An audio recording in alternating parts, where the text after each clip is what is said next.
మీ ఎలాంటి వ్యాపార ప్రకటనలకైనా వెంటనే మా ఛానల్ సంప్రదించండి. ప్రస్తుతం మనతో పాటు ప్రముఖ ఆధ్యాత్మికవేత్త, జ్యోతిష్య వాస్తు పండితులు, లలితాదేవి ఉపాసకులు బ్రహ్మశ్రీ నానాజీ పట్నాయక్ గారు ఉన్నారు. గురువుగారితో మాట్లాడేద్దాం. నమస్కారం గురుగారు. శ్రీమాత్రే నమః. 2026 జనవరి మాసం విశేషంగా కుంభరాశి వారి పరిస్థితి ఏ విధంగా ఉండబోతుంది? వీళ్ళు ఎటువంటి జాగ్రత్తలు తీసుకోవాలి గురుగారు? ఫస్ట్ ఆఫ్ ఆల్ ఏంటంటే ఈ జనవరి మాసంలో కుంభరాశి వారికి ఎటువంటి ఫలితాలు రాబోతున్నాయి ఏంటి అని చెప్పి చూసుకున్నట్లయితే, ఫస్ట్ ఆఫ్ ఆల్ మీకు దశమ స్థానంలో అధిక గ్రహాలు ఉన్నాయండి. అంటే ఈ కుంభం వారికి లాభంలో దశమంలో అధిక గ్రహాలు, లాభంలో అధిక గ్రహాలు వ్యయంలోకి వస్తాయి. ఎందుకంటే బుధుడు, రవి, కుజుడు మరియు శుక్రుడు 13వ తేదీకి 12లోకి వస్తున్నాడు. లాభంలో ఉండే గ్రహము 14వ తేదీకి రవి, జనవరి 14కి, కుజుడేమో 16వ తేదీకి 17వ తేదీకి బుధుడు వస్తున్నాడు. ఈ యొక్క గ్రహస్థితిని అనుసరించి ముఖ్యంగా ఈ కుంభం వారికి ఎటువంటి ఫలితాలు జరగనున్నాయి, ఏ విషయాల పట్ల వీళ్ళు జాగ్రత్త వహించాలి అని చెప్పి చూసుకున్నట్లయితే, ఇందులో ప్రధానంగా 12లోకి వస్తున్న గ్రహాలు, 11లో ఉండే గ్రహాలు, 5వ స్థానంలో ఉండే గురువు, సప్తమంలో ఉండే కేతువు, లగ్నంలో ఉండే రాహు, ధనస్థానంలో ఉండేటువంటి శని యొక్క ప్రభావం ఎటువంటి ఫలితాలు ఇస్తుంది అనేటువంటి విషయాలు చెప్తుంది. నేను ఇప్పటికీ కూడా చెప్పిస్తుంది సాక్షాత్ లలిత అమ్మవారికి భావిస్తూ, ఫస్ట్ ఆఫ్ ఆల్ ఏంటంటే ఈ కాంబినేషన్ ఏదైతే ఉందో, లగ్నంలో ఎప్పుడైతే వీరికి రాహు సంచరిస్తున్నాడో, రాహువు పర్టికులర్గా ఊహ ఏదో జరగబోతుంది. సాధారణంగా వీళ్ళు ఏంటంటే కుంభం వారికి ఎనర్జీ లెవెల్స్ ఎలా ఉంటాయంటే ఎప్పుడు హ్యాపీగా ఉండాలి, ఆనందంగా ఉండాలి, ఎంజాయ్గా ఉండాలి. పక్కవాడి మీద ఏడవరు. వీళ్ళకి ఏదైనా బాధ కలిగితే వీళ్ళలో వీరు బాధపడతారు, కానీ పక్కవాడి మీద 1% కూడా ఏడవనటువంటి లగ్నం ఏదైనా ఉందంటే కుంభలగ్నం. చాలా గొప్ప లగ్నం అని చెప్పాలంటే. ఎంజాయ్, ఎంతసేపు వాళ్ళు ఆనందంగా ఉండాలి, పక్కన ఆనందంగా ఉంచాలి. అయితే వీరికి ఏలినాడు శని 2వ స్థానంలో జరుగుతుంది కాబట్టి వీళ్ళు తీసుకోవాల్సిన జాగ్రత్త ఏదైనా ఉంది అంటే కనుక పర్టికులర్గా ధన విషయాల్లో కొంత జాగ్రత్త వహించాలి, పెట్టుకోండి. ఫైనాన్షియల్ రిలేటెడ్ సంబంధించినటువంటి అంశాల్లో. రెండవది, ఈ ఫైనాన్షియల్గా బాగా గ్రోత్ రావాలి అంటే ఎక్కువగా వీళ్ళు కాలభైరవ అష్టకం చేసుకోవడం మంచిది. అయితే లాభస్థానంలో ఫస్ట్ హాఫ్లో అంటే ఫస్ట్ 2 months లాభస్థానంలో అధిక గ్రహాలు ఉన్నాయి కాబట్టి వ్యాపార లాభాలకు సంబంధించిన విషయంలో బాగుంటుంది. ఓకే, అయితే ఇక్కడ కొంచెం సంతానం విషయంలో, కొత్తగా ఎవరినైనా ఫ్రెండ్స్గా చేసుకునేటువంటి విషయాల్లో, షేర్ మార్కెట్ రిలేటెడ్ సంబంధించినటువంటి విషయాలలో ఖచ్చితంగా వీరు జాగ్రత్త వహించాలి. ఎందుకంటే పంచమంలో చూడడానికి గురువుని అడగని వక్రించున్నాడు. ఆ గురువు యొక్క ఎనర్జీస్ ఈ రెండు కూడా తీసుకుంటున్నాయి, ఈ శని, రాహు, కుజుడు కూడా చూసుకున్నట్లయితే. అలాగే వీరు పర్టికులర్గా లగ్నంలో రాహు అనేటువంటిది ఏంటంటే దాన్ని రీసెర్చెస్ చేయడానికి బాగుంది, కానీ లగ్నంతో పాటు సప్తమంలో కేతు ఉన్నాడు కాబట్టి పొరపాటును కూడా వివాహ సంబంధించినటువంటి విషయంలో ఈ నెల కూడా అంత అనుకూలంగా లేదు. అంటే ఏమవుతుందంటే దగ్గర దాకా వచ్చేసి ఇంకేముంది అయిపోతుంది అనుకునే సందర్భం దాకా వచ్చి వెనక్కి వెళ్ళడం అనేటువంటిది జరుగుతూ ఉంటుంది. మౌఢ్యం కూడా నడుస్తుంది కాబట్టి అనుకూలంగా లేదు చెప్పాలంటే. నార్త్ సైడ్ వాళ్ళంటే మూఢం పట్టించుకోకుండా వాళ్ళు చేస్తారంటే వాళ్ళ పద్ధతులు వాళ్ళవి. ఇప్పుడు ఎలా అయితే మనకి చూడండి, తమిళనాడు వాళ్ళకి రాహుకాలం ఉంటుంది, గుళిక కాలం ఉంటుంది, మనకైతే పనిచేయదు. వర్జము దుర్ముహూర్తం ఇక్కడ ఉండే క్యాలిక్యులేషన్స్ పరంగా అది.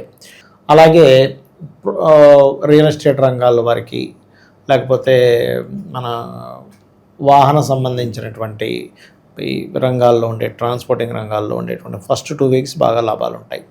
కాకపోతే ఫస్ట్ 2 weeks తర్వాత మాత్రం ఈ 4 గ్రహాలు ఎప్పుడైతే 12వ స్థానంలోకి మారుతున్నాయో ఇది ఇచ్చేటువంటి రిజల్ట్ ఏమిటి అని చెప్పి చూసుకున్నట్లయితే, పర్టికులర్గా ఇది మీకు ఎప్పుడైతే ఈ గ్రహాలన్నీ కూడా 12లోకి వస్తున్నాయో విదేశీ యోగాన్ని ఇస్తాయి. 13వ తేదీ తర్వాత నుంచి వీళ్ళకి విదేశీ యోగం కలగడము, ఇన్వెస్ట్మెంట్స్, రకరకాల ఇన్వెస్ట్మెంట్ చేయడము. కాకపోతే ఏంటంటే ఎక్కువ మనం వద్దనుకున్నా సరే ఖర్చు పెట్టవలసినటువంటి పరిస్థితి వస్తుంటుంది 13, 14, 15, 16 ఆ గడుస్తున్న కొద్దీ. అలాగే మరొకటి ఏంటంటే వ్యాపారస్తులకైతే బాగుంది. ఉద్యోగస్తులకి 2nd week తర్వాత నుంచి మార్పులు ఉన్నాయి. అంటే ఆల్ ఆఫ్ సడన్గా మారిపోవడం అనేటువంటిది ఇస్తుంది, అందులో ఎటువంటి సందేహం లేదు. అయితే ఈ ఉద్యోగ సంబంధించినటువంటి అంశాల్లో కూడా ఉన్న ప్రదేశంలో వెతుక్కోవడం అనేటువంటిది అనవసరం. వేరే ప్రాంతాలకు వెళ్ళి అక్కడ ఉద్యోగ అవకాశాలు వెతుక్కోవడం, వేరే ప్రాంతాలకు వెళ్ళి అక్కడ సెటిల్ అవ్వాలనే ప్రయత్నం చేయడం అనేటువంటిది మంచిది చెప్పాలంటే చూసుకుంటే కనుక. ఇక ఈ యొక్క రాశి వారికి ముఖ్యంగా ఏదైనా మనీ రిలేటెడ్ విషయాల్లో కూడా కొంచెం లాంగ్ టర్మ్ పెట్టుకోండి. షార్ట్ టర్మ్ అన్నట్టు కాకుండా కొంచెం లాంగ్గా, అంటే కొంచెం టైం టేకింగ్గా మనీ వస్తుంది అనేటువంటి విషయాల మీద వీళ్ళు కాన్సన్ట్రేషన్ చేయడం అనేటువంటిది మంచిది. ఎందుకంటే ఎంతైనా శని 2లో ఉన్నాడు కదా. ఇప్పుడు షేర్ మార్కెట్ కొంతమందికి అలవాటు ఉంటుంది, డైలీ ట్రేడింగ్ ఉంటుంది, లేకపోతే మంత్లీ వన్స్, అదే ఒక 2-3 years కోసం లాంగ్ టర్మ్లో పెట్టేస్తుంటారు. లేకపోతే నెలకోసారి ఎంత వచ్చిందో చూసుకుని దాన్ని బట్టి వాళ్ళు మళ్ళీ మార్చుకుంటూ ఉంటారు. అటువంటివి బెస్ట్ అసలు నన్ను అడిగితే, డైలీ ట్రేడింగ్ కంటే కూడా ఈ విషయాలు జాగ్రత్తగా ఉండాలి. అండ్ అదేవిధంగా కొంచెం సంతానాన్ని కూడా విదేశాలకు పంపించాలనేటువంటి ప్రయత్నం ఏదైతే ఉంటుందో అది ఫలిస్తుంది చెప్పాలంటే. ఇక ఆల్రెడీ కొంతమంది ఇప్పటికే ముహూర్తాలు పెట్టేసుకున్నాము, ఎందుకంటే ఇక్కడ కేతువు ఈ ఒక్క నెలను కాదు, నవంబర్ వరకు ఉంటాడు కాబట్టి నేనైతే అవాయిడ్ చేయమని చెప్తాను. లేదంటే ఆల్రెడీ కొంతమందికి ఎలా ఉంటుందంటే కంపల్సరీ చేయవలసిన పరిస్థితి వచ్చినప్పుడు మాత్రం రాహుకేతువులకు పూజ చేయించి వివాహం విషయంలో వీలైతే కాళహస్తికి ఒకసారి వెళ్ళేసి వచ్చి దుర్గాదేవిని గణపతిని ఆరాధన చేయాలి. చేసినట్లయితే ఖచ్చితంగా వీరికి బాగుంటుంది. ఇక ప్రాపర్టీస్ పరంగా ఏమైనా కొనుక్కోవాలంటే, అంటే అలాగే పోలీస్ స్టేషన్లో చిక్కుల్లో ఉంటారు కొంతమంది, పోలీస్ స్టేషన్లో భూవివాదాల్లో, వాళ్ళకి ఏదైనా ఉపశమనం లభిస్తుందండి? కొంచెం లీగల్ ఇష్యూస్ అయితే ఉంటాయండి. సప్తమంలో కేతువు నడవడం వల్ల కొంచెం మొదటి 15 రోజులు ప్రాపర్టీ పరంగా కొన్ని లాభాలు కూడా వీళ్ళకి కలుగుతాయి, అందులో ఎటువంటి సందేహం లేదు. ఇక విశేషంగా ఎటువంటి పరిహారాలు బాగుంటాయి అంటారు ప్రత్యేకంగా ఈ మాసం? వీరికి ఎటువంటి పరిహారాలు అంటే ముఖ్యంగా వీళ్ళు దత్తాత్రేయుడి యొక్క ఆరాధన, దుర్గాదేవిని ఉదయం నిద్రలేస్తూనే కొంచెం ధ్యానం చేసుకోవడం చేయాలి. చేసినట్లయితే ఖచ్చితంగా బాగుంటుంది. గురుగారు, ఈ ఓవరాల్ 2026లో గ్రహస్థితి కాస్త ఇబ్బందికరంగా ఉంది అని అంటున్నారు. మరి ఎటువంటి పరిణామాలు జరగబోతున్నాయి అంటారు ఓవరాల్గా? యాక్చువల్గా 2025 నవంబర్ ఎండింగ్, డిసెంబర్ నుంచి ప్రారంభమైందండి గ్రహస్థితి. దీనివల్ల ఏంటంటే ఫస్ట్ ఆఫ్ ఆల్ మనకి ఎయిడ్స్ ప్రబలుతుంది బాగా, హెచ్ఐవి అనేది పెరిగిపోద్ది, బాగా విపరీతంగా పెరుగుతుంది. అది కొంచెం జాగ్రత్తగా ఉండాలి. స్త్రీ పురుషులు సాంగత్యం కలిసేటప్పుడు అది జాగ్రత్తలు తీసుకోవాలి, తప్పదు. అలాగే రెండవది ఏంటంటే గాలి ద్వారా వచ్చేటువంటి కొన్ని ఇన్ఫెక్షన్స్ రెస్పిటరీ సిస్టమ్ మీద, ఊపిరితిత్తుల మీద ప్రభావం చూపించనుంది. సడన్గా గాలివాన ఎక్కువ అవ్వడం, కొన్ని మత కల్లోహాలు ఏర్పడడం, ఒకరి మీద ఒకరు కేసులు పెట్టడం, సినిమా మూలంగా కేసులు ఏర్పడడం.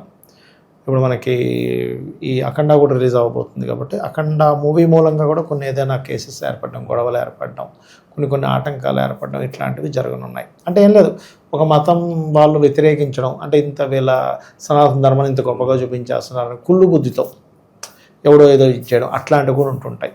అది పర్టికులర్గా.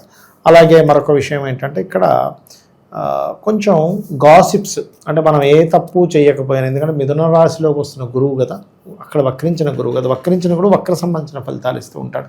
అది కాకుండా గురువు రాశుల్లో ఉండే ఈ 2 గ్రహాలు కూడా ఏం చేస్తుంటాయంటే అక్కడ మనం ఏమీ అనకపోయినా అన్నాడనే ఒక మాట రావడం, తద్వారా అనవసరమైన ఘర్షణలు, అనవసరమైన గాసిప్స్, అనవసరమైనవి.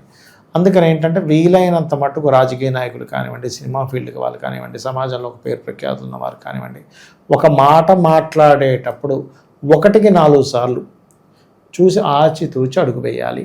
అదేవిధంగా సరిహద్దుల్లో ఈ జల ప్రాంతాలకి, సముద్ర ప్రాంతాలకు దగ్గరగా ఉండేటువంటి వారు, కొంచెం మంచుకొండల ప్రాంతాల్లో లాభాలు పొందేటువంటి ప్రదేశంలో ఉండేటువంటి వారు కాస్త జాగ్రత్తగా ఉండాలి.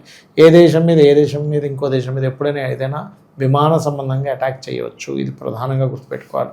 అయితే ఇది జూన్ వరకు ఈ వాయు సంబంధంగా వచ్చే ఇబ్బందులు ఉంటాయి. జూన్ తర్వాత నుంచి జల సంబంధమైన ఇబ్బందులు ఇస్తూ ఉంటుంది. అయితే ఇక్కడ మనం ఎప్పుడైనా బయటికి వెళ్ళేటప్పుడు మనకి ఎటువంటి ఇబ్బంది కలగకుండా ఉండాలి. సామాన్యం మానవుడు కనుకుంటే వాళ్ళ ఇష్టదైవాన్ని తలుచుకొని వెళ్ళడం చాలా మంచిది, గుర్తుపెట్టుకోండి. అలాగే మరొక విషయం ఏంటంటే చండీ పారాయణం, గోసేవ చేయడం, వీలైనంత మటుకు దగ్గరలో ఉండే ఆంజనేయ స్వామి కానీ, దుర్గాదేవి కానీ అమ్మవారి ఆలయాలకు వెళ్ళడం వల్ల ఎవరికి వారు రక్షింపబడతారు, అమ్మవారి అనుగ్రహంతో రక్షింపబడాలనే మనస్ఫూర్తిగా కోరుకుంటాం. ఓవరాల్గా జనవరి మాసం కుంభరాశి వాళ్ళకి ఏ విధంగా ఉంటుందో చాలా బాగా వివరించారు. ధన్యవాదాలు. శ్రీమాత్రే నమః.